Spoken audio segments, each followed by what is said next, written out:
21 जून 2025 योगिनी एकादशी पर तुलसी के पौधे में ये चीज़ डाल देना, करोड़ों में खेलोगे, पैसा बरसेगा। तो साल 2025 में योगिनी एकादशी बहुत ही शुभ और उत्तम योगों के साथ आ रही है। तो साल 2025 में योगिनी एकादशी पर अश्विनी नक्षत्र का निर्माण होने जा रहा है, जो नक्षत्र बहुत ही शुभ और उत्तम होता है। अब देखिए, अश्विनी नक्षत्र में आपने इस योगिनी एकादशी पर तुलसी से जुड़ा ये उपाय कर लिया तो भाग्य रातों रात चमकेगा और महाधनी बनने में भी आपको समय नहीं लगेगा। विशेषकर जो लोग बहुत ज़्यादा धन को लेकर परेशान हैं, कर्जे जैसी समस्याओं से परेशान हैं, पैसा जिनके पास आता नहीं है, रुकता नहीं है या बढ़ता नहीं है पैसा, धन में वृद्धि अगर नहीं हो रही है, तो ये एक उपाय आपके भाग्य को रातों रात चमकाएगा। देखिए, जो एकादशी की तिथि होती है ये श्री हरि विष्णु और माँ लक्ष्मी, माँ तुलसी को समर्पित होती है। और विशेषकर श्री हरि विष्णु जो हैं ये बहुत जल्दी प्रसन्न होते हैं जब भी आप माँ तुलसी के उपाय करते हैं। आप अगर अपने जीवन में चाहते हैं अधिक से अधिक धनी बनना, अधिक से अधिक धन को प्राप्त करना, तो आप हमेशा माँ तुलसी से जुड़े हुए उपाय करें, क्योंकि माँ तुलसी को प्रसन्न करके आप सीधे सीधे श्री हरि विष्णु को प्रसन्न कर लेते हैं। श्री हरि विष्णु बहुत जल्दी प्रसन्न होते हैं अपने उन भक्तों से जो माँ तुलसी का पूजन करते हैं। और एकादशी की तो तिथि ही विशेष रूप से श्री हरि विष्णु को समर्पित है और तुलसी के उपाय आपके भाग्य को रातों रात चमकाते हैं। तो देखिए, जिनके घर में तुलसी जी का पौधा है वो तो उपाय करेंगे ही, जिनके घर में तुलसी जी का पौधा नहीं है वो मंदिर जाकर भी इस उपाय को कर सकते हैं, क्योंकि मंदिरों में तुलसी जी का पौधा होता है या आसपास कहीं तुलसी जी का पौधा हो वहाँ पर भी आप पूजा पाठ कर सकते हैं। अब नहीं है तो आप एक तुलसी जी का पौधा ज़रूर से लेकर आइए, क्योंकि बारिश के मौसम में तुलसी का जो पौधा है ये अच्छे से चलता भी है और जिस घर में तुलसी का पौधा होता है ना, वहाँ कभी धन की कमी नहीं आती है। तो अपने घर में एक तुलसी जी का पौधा ज़रूर से लगाएं और माँ तुलसी का पूजन करें।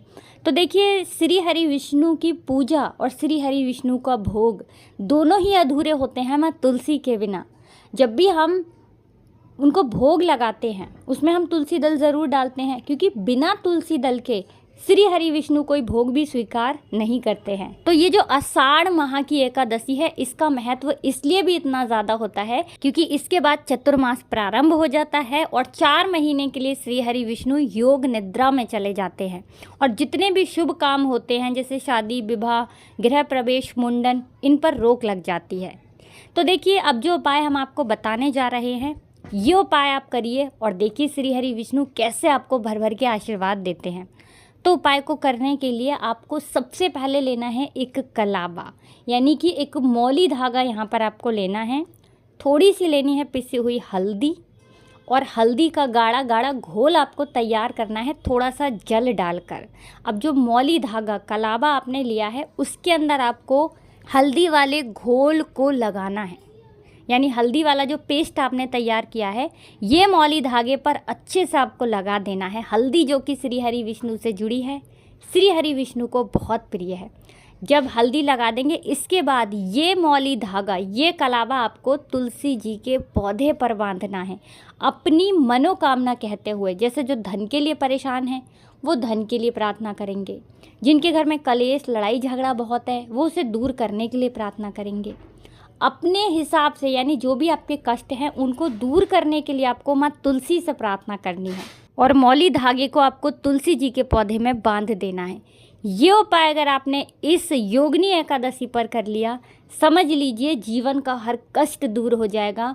धन से आपके घर, तिजोरियाँ, बैंक बैलेंस बढ़ता चला जाएगा, बढ़ता चला जाएगा। इस तरह से पैसा आपके पास बरसेगा, क्योंकि यहाँ पर आप सीधे सीधे श्री हरि विष्णु को प्रसन्न करेंगे। देखिए, जो मौली धागा है ना ये रक्षा सूत्र भी है, ये आपकी रक्षा भी करेगा। माँ तुलसी का आशीर्वाद आपको मिलेगा, श्री हरि विष्णु की कृपा मिलेगी और भाग्य रातों रात चमकेगा। तो छोटा सा उपाय है, ज़रूर से आपको ये उपाय इस योगिनी एकादशी पर करना चाहिए। इसी के साथ एक छोटा सा उपाय आपको और करना है। एक 2 रुपए का सिक्का लीजिए, 2 का ही सिक्का आपको लेना है, कोई और सिक्का यहाँ नहीं लेना है।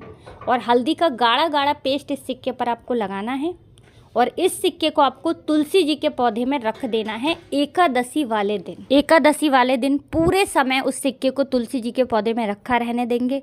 शाम के समय एक देसी घी का दीपक जलाकर माँ तुलसी का पूजन करेंगे और अगले दिन यानी एकादशी के अगले दिन आपको क्या करना है, सिक्के को उठाना है, पीले कपड़े में रखना है, एक छोटी सी पोटली टाइप की बनानी है, बांध लेना है सिक्के को और चुपचाप इसे अपने पास रख लेंगे। अपने पर्स में, पर्स नहीं रखते हैं तो अपनी पॉकेट में।